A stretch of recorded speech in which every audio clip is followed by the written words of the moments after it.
Everyone, I am Pallavi. 3 तारीख से 3 अक्टूबर से नवरात्रि शुरू होने वाले हैं।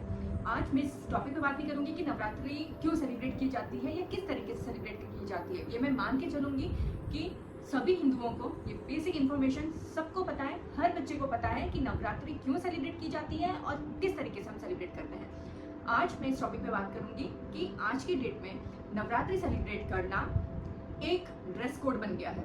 हम फेस्टिवल को सेलिब्रेट करेंगे बिकॉज ऑफ ड्रेस कोड या स्टेटस लगाने के लिए कि हमारी ऑफिस में, हमारे घर में हमने इस तरीके से किया, या हम नहीं करते क्योंकि हम इस तरीके के फॉलो करने वाले लोगों को बहुत पिछड़ा मानते हैं या अनएजुकेटेड मानते हैं और अपने फेस्टिवल्स को ना सेलिब्रेट करना और फेस्टिवल्स की छुट्टियों को कहीं वेकेशंस में जाकर एंजॉय करने को ज़्यादा कूल मानते हैं।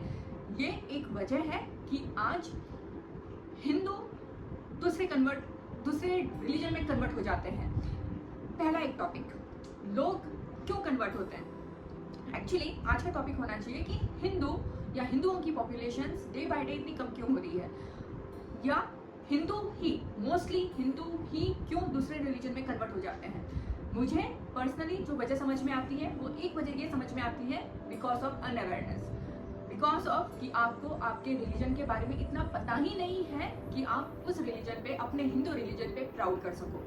कुछ लोग मुझसे कहते हैं बिकॉज ऑफ गरीबी, या पैसा देकर हिंदुओं को कन्वर्ट कर दिया जाता है। तो क्या गरीबी हिंदुओं में ही है, दूसरे रिलीजन में गरीबी नहीं है या गरीब लोग नहीं रहते? लेकिन कितने दूसरे रिलीजन के ऐसे लोग हैं जो पैसे लेकर या किसी भी XYZ रीजन से कन्वर्ट हो जाते हैं? नहीं होते।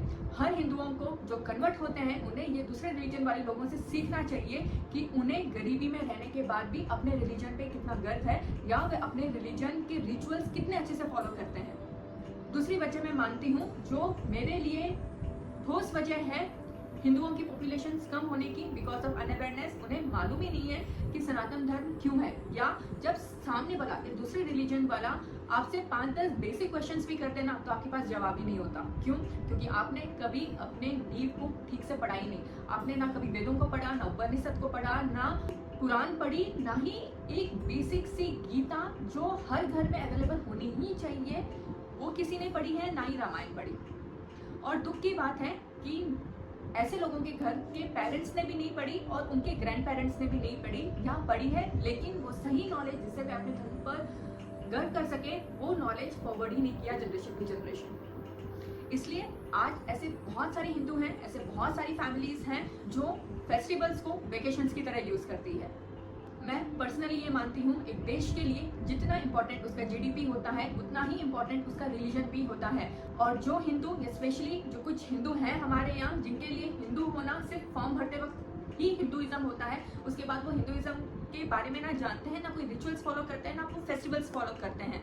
ऐसे लोगों को मैं बता दूँ कि कल तक पाकिस्तान, अफगानिस्तान, बांग्लादेश, श्रीलंका, थाईलैंड, इंडोनेशिया, ये सब हिंदू राज्य हुआ करते थे या हिंदू धर्म हुआ करता था। आज कहाँ है वह हिंदू धर्म? जिस देश में हिंदू माइनॉरिटी होती गई और जो भी मेजोरिटी रिलीजन था उन्होंने हिंदू माइनॉरिटी को या तो मार दिया या जबरदस्ती कन्वर्ट कर दिया, वो अलग बात होती है। अगर आपके पास कोई ऑप्शन ही नहीं है सर्वाइवल के लिए, ऐसे लोगों के लिए अलग बात होती है कि उन्होंने मजबूरी में अपनी जान बचाने के लिए दूसरा रिलीजन एक्सेप्ट उनको करना पड़ा।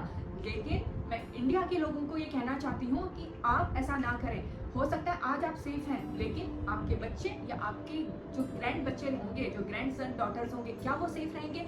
कल को इस तरीके से फॉलो करते करते हिंदू इंडिया में माइनॉरिटीज में आ गए। मैं पूरे इंडिया की बात कर रही हूँ। अगर पूरे इंडिया में हिंदू माइनॉरिटीज में आ गए, जो आज की डेट में ऐसे बहुत सारे स्टेट्स हैं और बहुत सारे ऐसे डिस्ट्रिक्ट्स हैं जहाँ कल तक हिंदू मेजोरिटी में हुआ करते थे लेकिन आज वह माइनॉरिटी में है।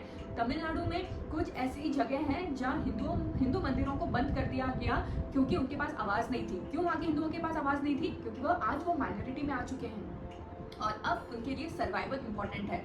ऐसे कुछ जगह वेस्ट बंगाल में भी हैं, आसाम में भी हैं, आज ये कुछ स्टेट्स में है या कुछ स्टेट्स की कुछ डिस्ट्रिक्ट्स में है। हम वेकेशंस कभी भी सेलिब्रेट कर सकते हैं। वेकेशंस में जाने के लिए अपने फेस्टिवल्स को सेक्रीफाइस मत करिए। अपने फेस्टिवल्स, अपने रिचुअल्स, अपने हिंदू धर्म को साइडलाइन मत करो। और अपने देश के लिए काम करना, अपने रिलीजन के लिए काम करना किसी पॉलिटिशियन का काम नहीं है, या किसी एक या दो लोगों का काम नहीं है, या कोई संस्था का काम नहीं है। ये हर एक फैमिली मेंबर का काम है, और ये काम अगर हर एक फैमिली मेंबर करे ना तो ये सबके लिए इजी हो जाएगा। याद रखना, जो लोग घर के लोग आपस में लड़ते हैं ना, बाहर के लोगों को जरूरत नहीं पड़ती उन्हें मारने के लिए, वे आपस में ही लड़के मर जाते हैं। सबसे पहले मेरी ये रिक्वेस्ट है आप सब लोगों से, जो भी ये वीडियोस देख रहे हैं उन सब लोगों से मेरी रिक्वेस्ट है कि सबसे पहले अपने रिचुअल्स को, अपने हिंदू धर्म को समझो। सेकेंडली, कास्टिज्म बंद करिए। सबसे बड़ी प्रॉब्लम है कि हम आपस में ही लड़ते रहते हैं। हर एक स्टेट वाले को दूसरा स्टेट वाला बेवकूफ या फालतू ही लगता है, और विद इन ए स्टेट भी बहुत कास्टिज्म है। सबसे पहले अपनी लाइफ से कास्टिज्म खत्म करिए। सामने वाला इंडियन है, सामने वाला हिंदू है, ये काफी है। कोई फर्क नहीं पड़ता वे कौन से स्टेट का है, वे कौन सी भाषा बोलता है, या वह उसकी कास्ट कौन सी है। इन सबसे बाहर निकलिए।